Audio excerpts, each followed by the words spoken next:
रमेश अब बड़ा हो गया था।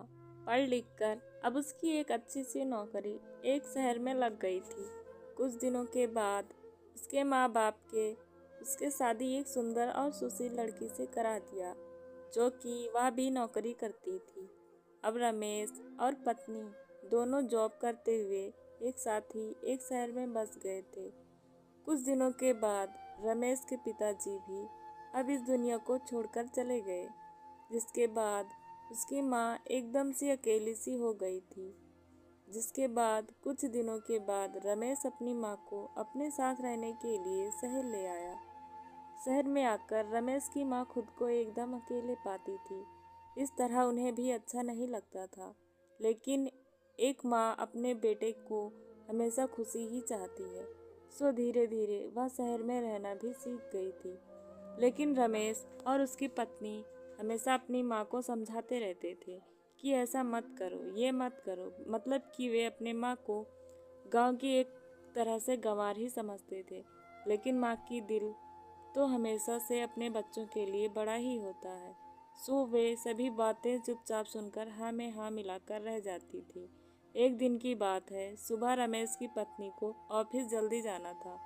सो वह सब कुछ जल्दी से तैयार करके रमेश का खाना पैक करके ऑफिस चली गई। फिर इसके बाद रमेश भी जल्दी जल्दी तैयार होकर ऑफिस निकल गया था।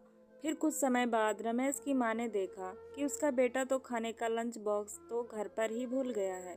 तो माँ ने बिना देर करते हुए फटाफट ऑफिस पहुंच गई और पास में एक कुर्सी पर बैठ गई, क्योंकि कंपनी के में बाहर के व्यक्तियों को अंदर जाने के लिए मना था। सो फिर बेटे को दिक्कत ना हो इसलिए फ़ोन न करके मैसेज किया, लेकिन रमेश अपने काम में बिजी था। सो माँ के मैसेज पर ज़्यादा ध्यान ना दिया, लेकिन उसकी माँ बाहर कब से उसका इंतज़ार कर रही थी। इस तरह कई घंटे बीत गया और इसी बीच कई मैसेज भी किया, लेकिन रमेश का कोई उत्तर नहीं आ रहा था। इस तरह रमेश की माँ को चिंता होने लगी थी। लेकिन रमेश अपनी माँ के कई मैसेज आने के बाद वह अंदर ही अंदर खूब गुस्सा होने लगा था। आज तो उसने तय कर लिया था कि आज घर जाकर माँ को खूब अच्छे तरह से समझा देगा कि यह उसका गांव नहीं है जो कुछ भी मनमानी करती रहेगी। और इस तरह शाम हो गया। अब रमेश घर जाने के लिए कंपनी के बाहर निकला तो देखा उसकी माँ तो यहीं खड़ी है, जिसे देखकर उसका गुस्सा अब सातवें आसमान पर था और बिना कुछ पूछे ही अपनी माँ को डांट फटकारने लगा कि पहले तो घर में खाली बैठे बैठे मैसेज से परेशान करती रहती है और अब तो उसके कंपनी में भी आ गई है। आखिर उनका यह गांव नहीं है जो मनमानी करती रहेंगी। यह सुनकर रमेश की माँ ने खाना का टिफिन रमेश की ओर आगे बढ़ा दिया, जिसे देखकर रमेश को अब समझते हुए देर न लगी कि वह अपना खाना भूल गया था, जिसे माँ ने उसे देने के लिए यहाँ आई थी।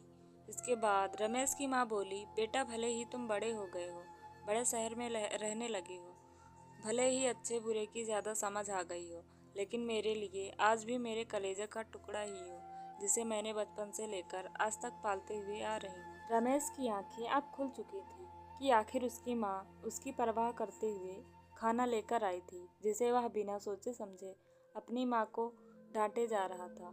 अब वह अपने किए हुए पर बहुत पछतावा हो रहा था, जिसे देख माँ ने उसे एक बार फिर से अपने गले लगा लिया और इस तरह रमेश अब आगे से खुद को माँ के लिए बदल लिया था। अब उनकी पहले से ज़्यादा अच्छे से देखभाल करने लगा था, जिसके बाद माँ को अब शहर में भी अच्छा लगने लगा था, क्योंकि अब उनका बेटा फिर से उनसे मिल गया था।